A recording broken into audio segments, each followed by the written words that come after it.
What's good with y'all? Welcome back to another video. Today I want to talk about the bill that was signed recently by the president, the bill to expropriate land without compensation. Now before I get to that, man, please like, comment and subscribe for more. And especially if you found this video informative or useful, right?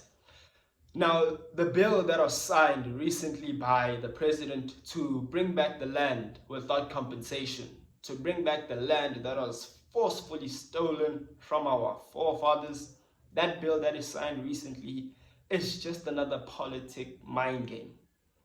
I'll tell you why. Number one, that bill wasn't signed out of genuine concern. The president signed that bill because he can feel, and the people at the top, they can feel the heat from the people. They can feel that the people are now starting to speak the same language. The people are now speaking the language of wanting back the land. The people are praising leaders such as Ibrahim Traore. Africa is on a shift and they can see that they are the only people that are still holding us and keeping us perpetually enslaved in this system. The people can feel the heat. So this bill is just another symbolic victory, right? It's just like being a celebrity without any kind of wealth, right? You see, famous, but we broke. That's just what this bill means, right? Number two, how can these people for 30 years keep saying they're fighting for their land when their people are still living in concentration camps? Huh? How are you calling yourself a leader as a leader of South Africa, but you still have your people who are still living in places like Alexander, in places like Soweto, in places like Deep Sloot, utter concentration camps? In the apartheid system, when they designed these townships, they designed them as concentration camps, a place where people can never be able to think critically, a place where people can always be frustrated. These people for 30 years know that their people are out there living in squalor. There are kids in Alexander who are being eaten by rats. Huh?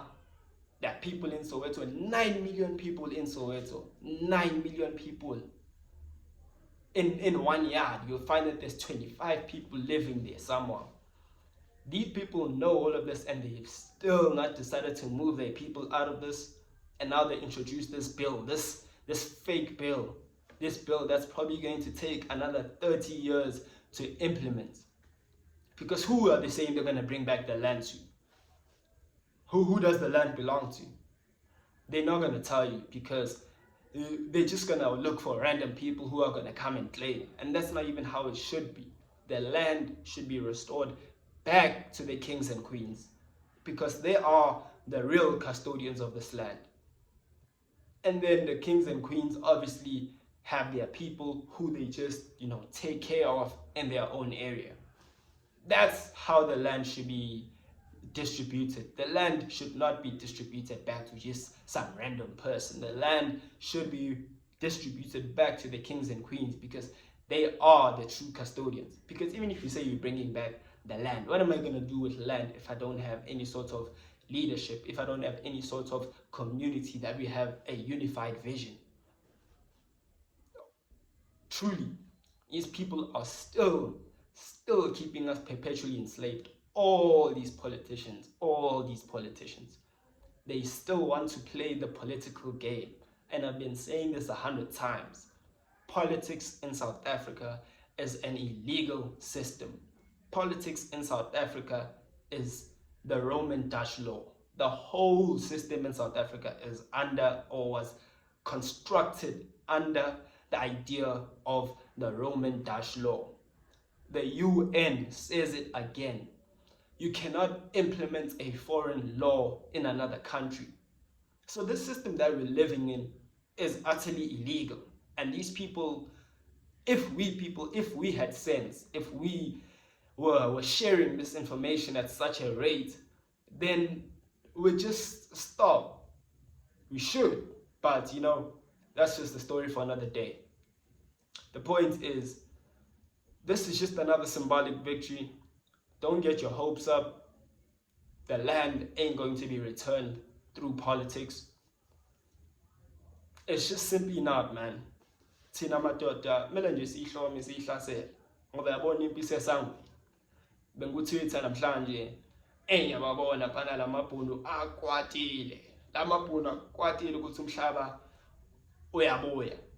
Akwatile bathi yo South Africa ifuna ukubulala abelungu in ama genocide wamanga kuphi.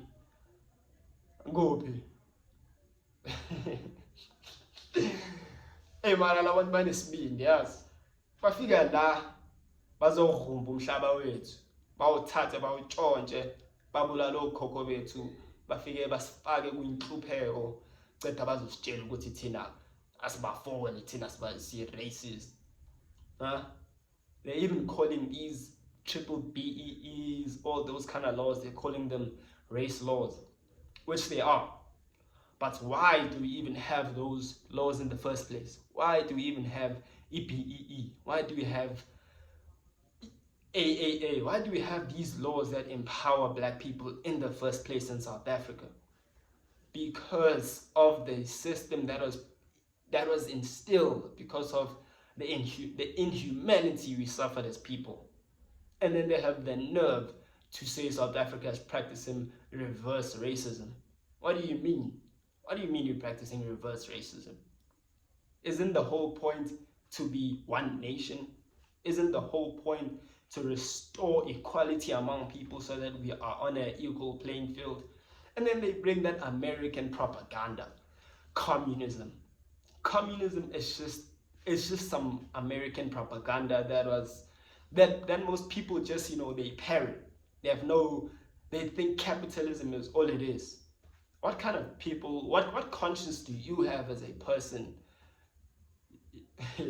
You are a president, but you're living next to a squatter camp.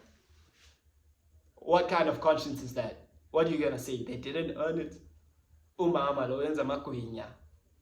Yena, she doesn't work hard.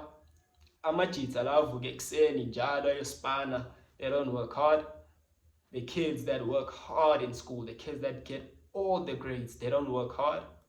And then they go there to these universities and they still reject them. They don't work hard. Guys, basijwayela. Thina, we need to stop being victims. What I mean by that is we need to stop feeling pity for ourselves. And I don't mean in that sense where how they put it to you saying, take action, whatever. No, we need to stop feeling pity for ourselves as if we are disabled, as if we have no sort of thinking capacity, as if we don't know how to think. We are fully able people who know how to think. And the only solution ukuthi sihambe sothatha umhlaba. Angitshele ngama-Valentine. Valentine ya. Valentine mina mhlaba. Awunamhlaba ngitshela nge-Valentine. And I'm not against, obviously, ukuthi sithandane. Yeah, well, obvious, those are the things, but that cannot be the priority. Cannot be that the thing that I'm asked the most is Valentine. Ngifuna umhlaba mina. Me personally, ngifuna umhlaba ubuyele futhi emakhosini. I'm tired of these fake religious beliefs. I'm tired of these fake education systems that don't even cultivate our talents. These education systems that don't invoke some sort of courage within us. It was just proven. I did math for like the past 10 years. It was just proven that the Pythagoras theorem was stolen from ancient Babylon, which was okhokho bethu. And I found out, no, this triangle just means ubaba, no mama, no mntwana. Simple. They put all these things so that they make you feel dumb. They make you learn all these science, science oyingane. Einstein died trying to find the unified field theory. And the unified field theory is simple. Umhlaba uphume emanzini. That's all. Right? Now I know I've diverted too much, Many won't even get this far into the video, but those who do, man, I appreciate you. All right, bless.